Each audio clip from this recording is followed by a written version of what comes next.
Hey guys, my name is Eric, and today I'm going to be talking about some reasons why you should consider adding a subgun to your inventory, and then also I'm going to talk about some cool upgrades that I like for the MP5 platform. Let's go ahead and roll the intro.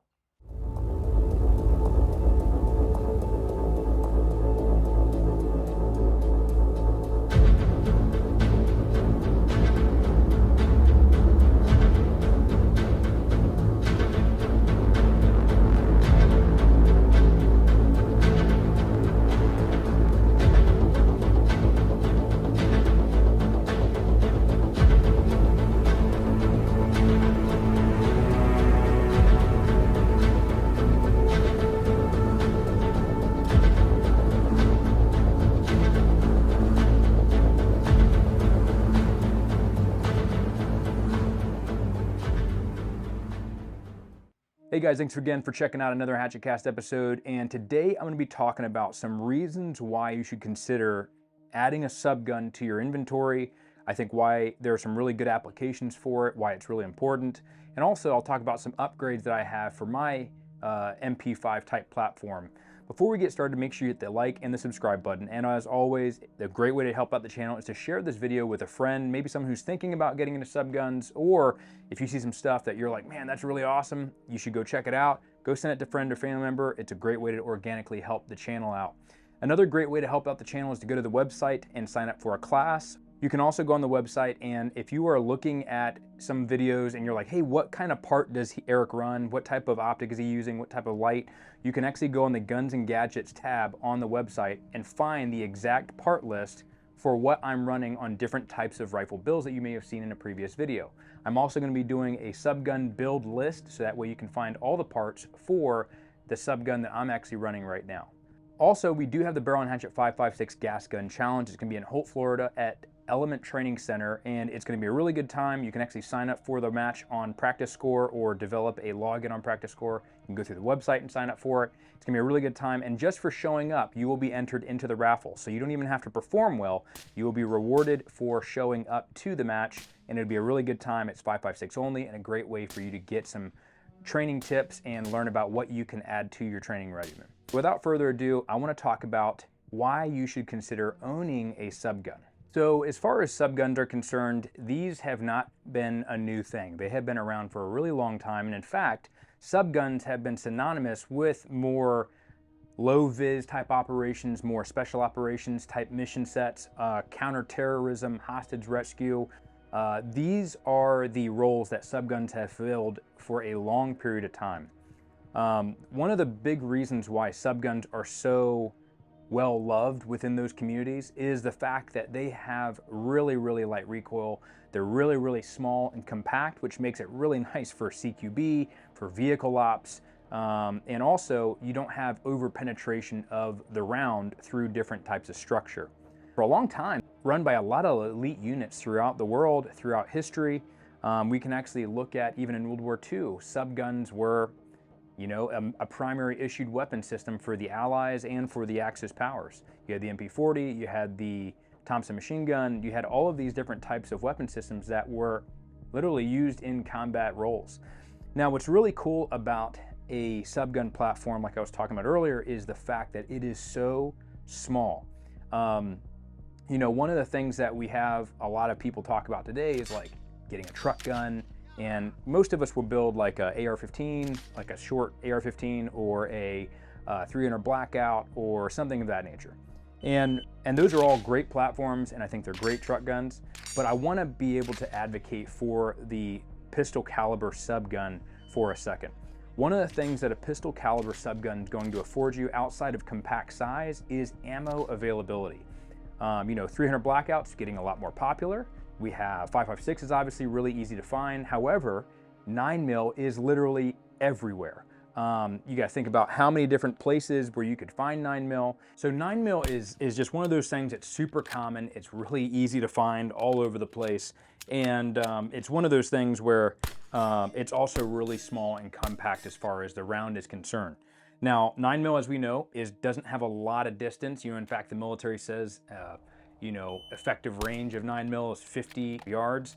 As far as this is concerned, though, you can actually stretch this thing out. You can also get plus P ammunition or something that's a little bit more power.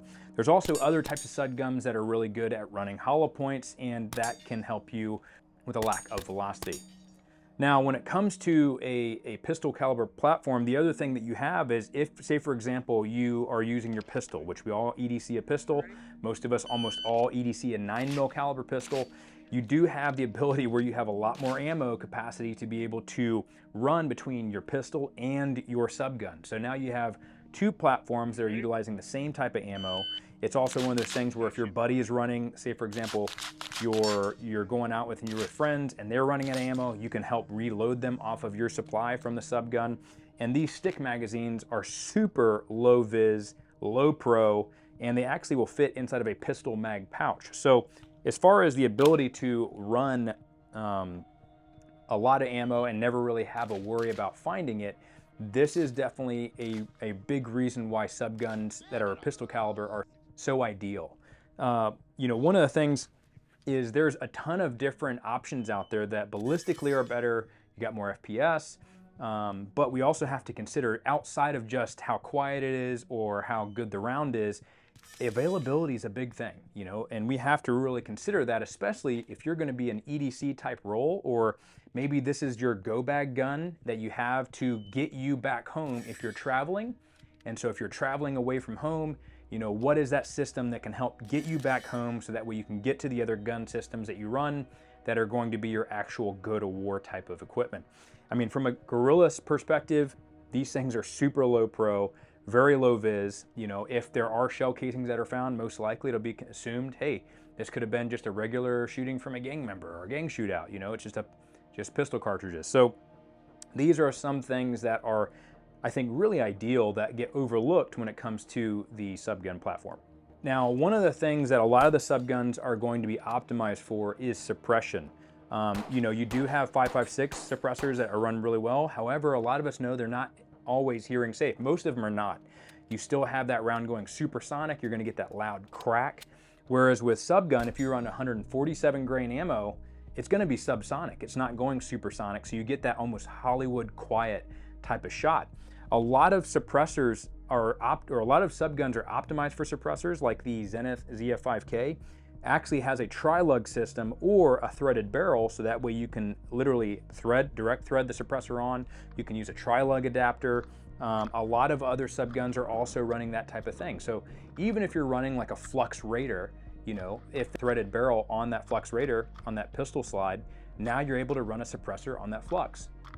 And the great thing about that is, especially if you're trying to get home, you're trying to EDC, this is your get home gun, you're not trying to attract attention, you're not looking for a fight, you're trying to just evade, or maybe you're in a resistance type of setting and you need to be able to get in, get out, do what you gotta do and get out quick, well then you don't wanna attract a ton of attention, and that's something that is, I think, a huge attribute that the subgun has going for it, to include the availability of ammo. Yes, 300 Blackout's probably going to ballistically do better. Yes, it's just as movie quiet, but the problem is availability of ammo out in the wild. Now, what's really nice about the subgun category is we have a ton of aftermarket support that's coming out for all of these different platforms. So not only is it a super compact size, I can fold this, you know, A3 tactical brace over to the side and put it into a backpack. If I take the suppressor off, it's even smaller. I could even conceal this underneath of a jacket if I had my brace folded to the side and I had my suppressor off. So now we're looking at something that's super nice for maybe security, you know, just a lot of flexibility when it comes to concealing this type of thing. When it comes to your aftermarket support, though, you know, even just for the MP5 platform, there's a ton of new companies bringing out a lot of aftermarket support for these types of platforms, which I think is a lot more appetizing and a lot more sense to be able to consider it. Now, one of the aftermarket support things that I'm looking for in subguns that we're seeing major companies supporting it with is like Magpul. Magpul is dumping, you know, really cheap magazines out there for subguns like the CZ Scorpion. They even have an MP5 drum mag that you can run on this. So now you have an increased ammo capacity with a smaller profile on the gun, which is really nice. And so it just, a lot of companies are pushing this type of stuff out, what makes it a lot easier to be able to take something that's from the factory and really just beef it up and personalize it to where it's super effective for your role. So with subguns, guys, I really think it's something that should be considered. I think it shouldn't be overlooked. It's really good to hand off to somebody that may not be as experienced with firearms. So say, for example, you have your get home set up and you finally get home, and you now are going to hand this off to somebody that may not be as experienced but is, a little bit more afraid of recoil, maybe doesn't train that often, maybe like a spouse or somebody like that. And now you're able to hand something that's light recoiling, it's still effective, it's very quiet, very easy to operate, and the ammo availability is going to benefit you because you're probably going to carry a pistol, and that person will now have additional ammo that can be cross-compatible with what you're already going to be running. So this is something to consider if you're going to be doing any type of mission set that requires low vis or vehicle or high maneuverability of the weapon system. I mean, subguns really do fit that ticket, and I don't think they've gone out. Like, I don't think that the platform has died out. I think it has a ton of value. And because it has a ton of value, one of the subguns that I love, and I just love it for the nostalgia of it, I did a video on the Zenith ZF5K a while back to include the suppressor, which is a Resistant 9 suppressor from Griffin Arment. I love this thing because it's just so nostalgic. It's the die-hard gun, it's the SAS special, it's, it just has such a vibe to it that I love it. And so I wanted to upgrade this thing to be able to kind of be a little bit more current with the times in terms of the capabilities that it brings. Now, that's going to lead me into talking about the upgrades that I'm running on the ZF5K. If you're wanting to know what I thought about the ZF5K, you can go a few videos back. It's probably like 10 or 15 videos back, and you can see my in-depth review on this to include the suppressor. But I want to talk about some of the other upgrades that I have on here that really take the MP5 style platform and just literally bring it up to modern times. So we'll start off at the front and work our way back. So up at the front, I have the Griffin Arment Resistance 9 suppressor. It is set with a tri-lug adapter, so I can run it on the tri-lug. The tri-lug, for those who don't know, this adapter has a spring system in it, so that way I can lock the suppressor on, and when I unlock it, it pops right off. It's very, very easy. I don't have to screw it on or screw it off. The Resistance 9 does have a removable front and back plate, so that way you can, optimize it for a direct thread, or you can also change your back plate out and also maintenance the baffles if you need to. The cloud light that I'm running is the MCH 2.0. Really good light, and it's just one I had laying around, so I decided to run on this platform. A lot of the challenges that I ran with this type of platform, because it's so small and compact, was finding real estate to be able to mount different accessories.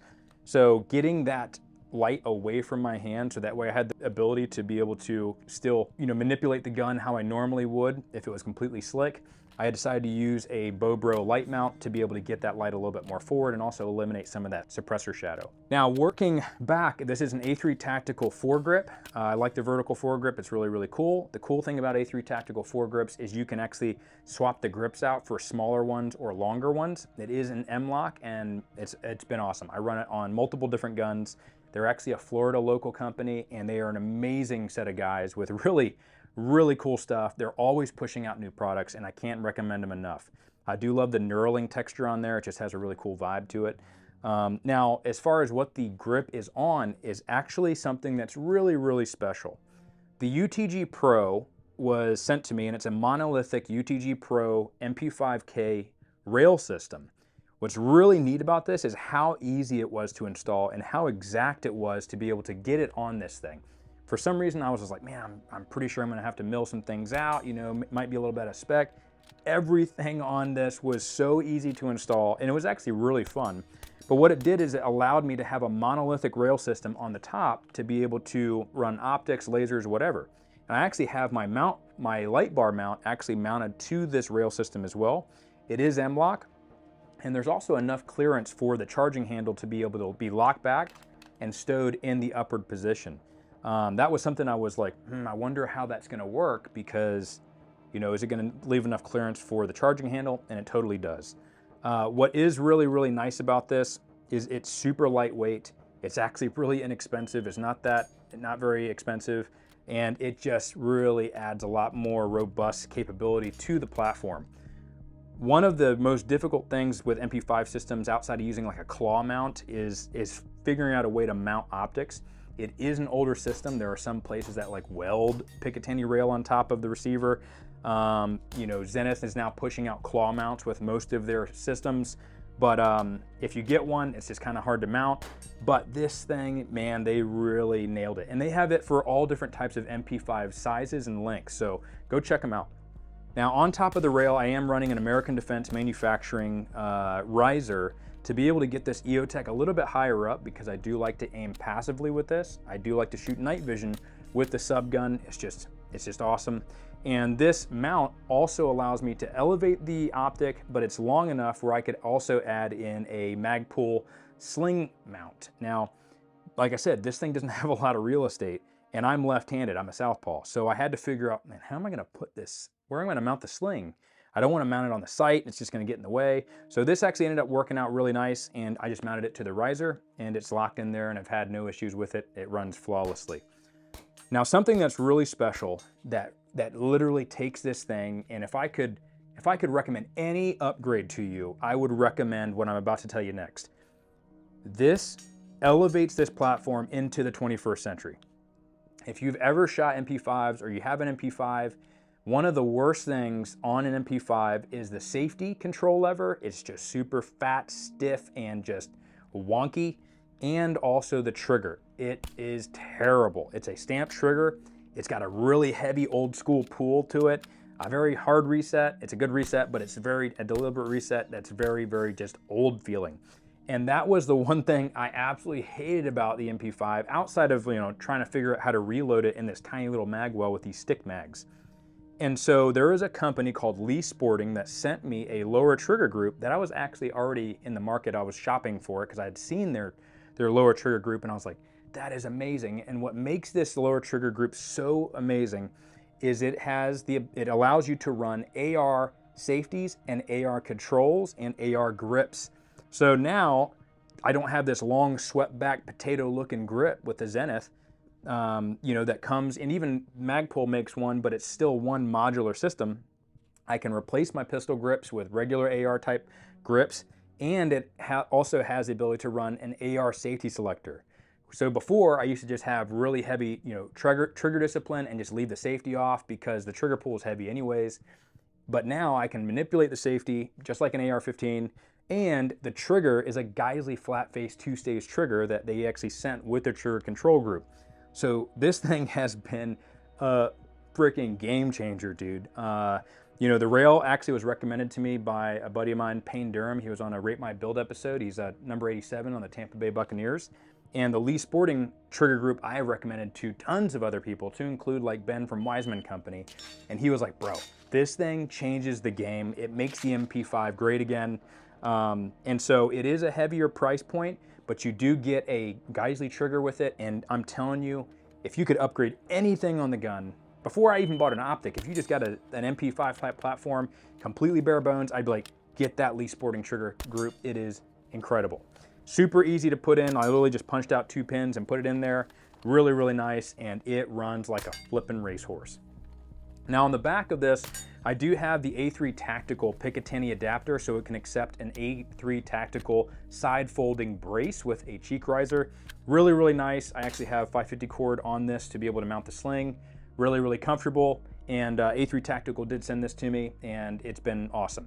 So it's very easy to fold over. All I'm gonna do is pull up and just fold that over. So really, really smooth hinge system. I can just literally slap it out really fast. Made out of solid aluminum, and the side folding mechanism is extremely robust. So go check that out. You can also mount this onto other 1913 type of adapters, and they have a massive selection of braces for your pistons or your subguns.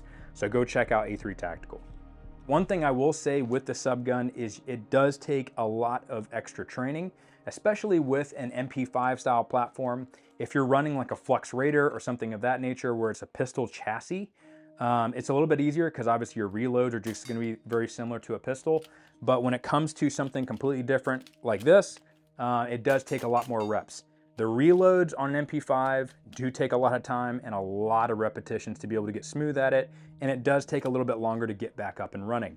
But every juice is worth the squeeze when it comes to these things, because they give you just another capability and give you more options when it comes to your mission planning and what type of equipment and inventory you want to have to adapt for your scenarios that you're possibly going to be in. Now, one of the things I do like to put this thing in is a tennis racket bag, if I'm just, transporting it around. And the reason why is because nobody's going to steal a tennis racket. Like, people will steal a guitar, people will steal a violin case, but nobody cares about a tennis racket bag. So I usually keep it in there. Otherwise, I usually will have it folded and put into my Vert-X backpack inside of a really small compartment. It's really, really fast and easy to deploy. And honestly, I think it's one of those things where subguns may be a really good option for church security teams as well. So something that I think maybe, advocating for that might be a good idea. What I want to kind of leave you guys with as words of encouragement, in my opinion, I think is something that is extremely relevant within our community right now, specifically around this time with things that have been happening in the community. I think this is something that's really, really important to talk about and needs to be said. Depending on if you want to run a subgun, if you want to run one platform versus the other, or whatever setups that you have, or however you run your gear, do what works best for you. You know the type of situation that you'll most likely be in. You know the types of needs that you're going to have. And so my advice to you is to run what you like. If you really like it, I love the MP5 platform, and that's why I run it. With that being said, there are a lot of people on the internet that will go out and just cut people down, or just cut people's feet out from underneath of them, or just say, hey man, this setup is so dumb, or whatever, just really tearing people apart. And specifically right now, in our community, that is the last thing that we need. We really need to unite the community together.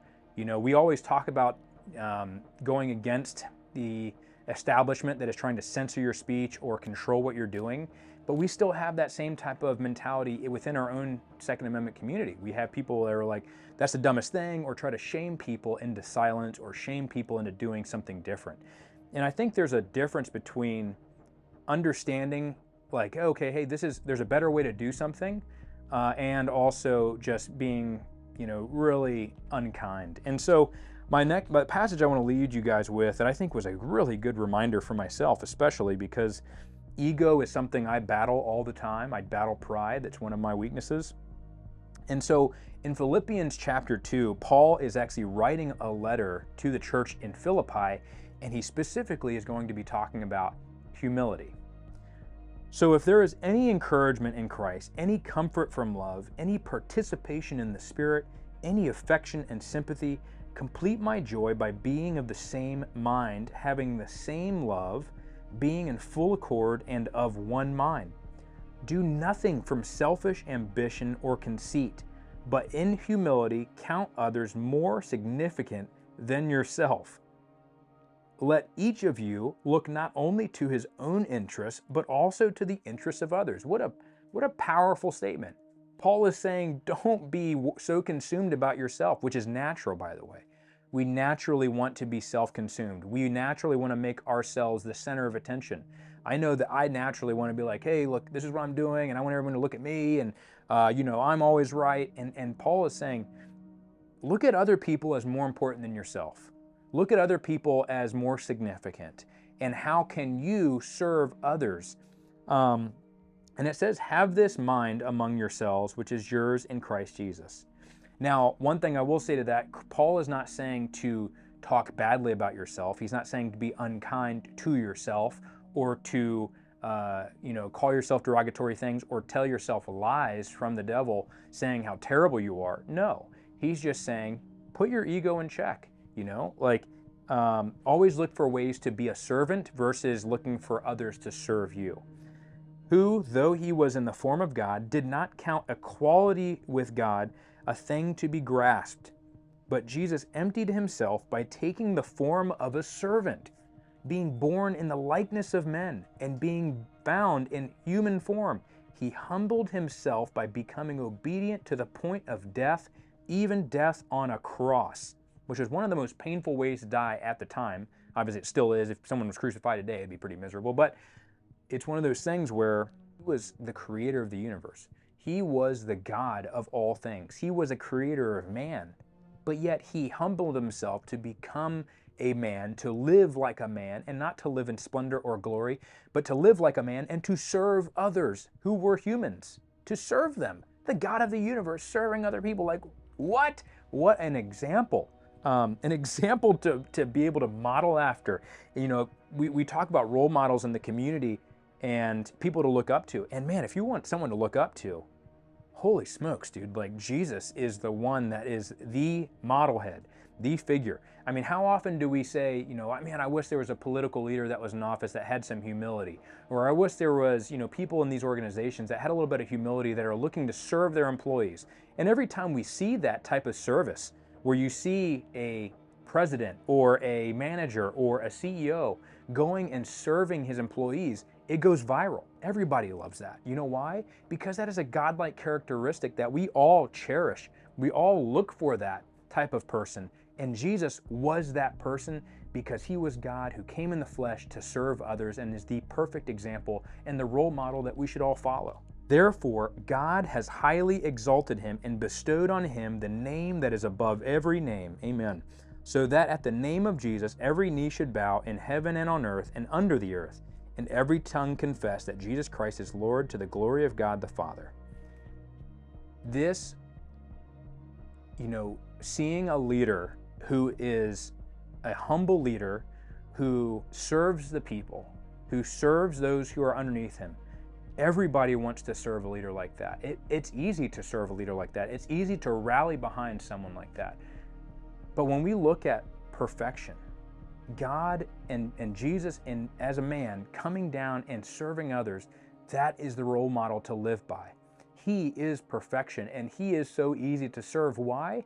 Because he loves you. It's easy to serve somebody who actually genuinely cares directly about you, cares about your problems, cares about who you are, and not only cares about you, but designs you and knows everything about your personality. Everything. You know, and what's crazy is God uses people, he uses circumstances, he uses the Bible. That's why it's so important to read the Bible for us fellow believers. But he uses circumstances to speak to you. He's even probably using this video right now to speak to you. I'm just a messenger. I'm just a conduit. I'm just being obedient. But God maybe is trying to talk to you right now saying, hey, follow me. If you're looking for a role model, I'm here, man. And I'm a role model that loves you, that actually cares about you, and not just cares about you, but is completely invested into you. And I love everything about you. And that is the role model that we should look to serve. That is the role model that I'm willing to die for. I'm willing to die and also proclaim his love. It's not one of those things where we should be trying to sell Jesus to people. I don't feel like I need to sell it. But if I genuinely care about somebody and I know somebody who is really close to me and I'm like, hey man, they're giving away free guns at this place. You need to come with me. Let's go get some free gun parts or something like that, just as an example. Wouldn't it be kind of you to tell your friend or your family member like, hey, they're giving free stuff out. They're giving away, free ammo. Wouldn't it be kind to go tell them that so they could share in that experience and share in that joy and that benefit? That's how it is with God, man. Like a relationship with him and experiencing his love and his purpose and having him as a role model in my life has changed my life to the point where I'm like, dude, I got to tell everybody about this because I want everybody to have this type of hope. And so should you. And if you are looking for that type of hope, if you're looking for someone like that, if you're looking for someone to look up to and you're like, man, I hear about Jesus all the time. Maybe I should look into him. If you're watching this and you're hearing this message, it's not by mistake, dude. It's not. He genuinely cares about you. And he is trying to reach you. He's using this video. He's using this platform to reach you. This circumstance. It's not me. And, I think it's one of those things where if you are curious, email me at team@barrelhatchet.com. Also, you can download a free Bible at the Bible app, and I have the QR code up here on the screen, and you can read it for free. I love the ESV version or the NIV or the New King James. Those are all great versions. But read about him. If you want to know who God is, this book tells you about who he is, everything you need to know. And it's going to change your life just like it changed mine. So guys, if you are a believer out there, the time for the closet Christian is over. Be bold. Tell people about him because he can change people's lives and he wants to use you to do it. Guys, I want you to go out there, be kind to each other, train to be the eternal asset. My name is Eric, and I'll see you on the next one.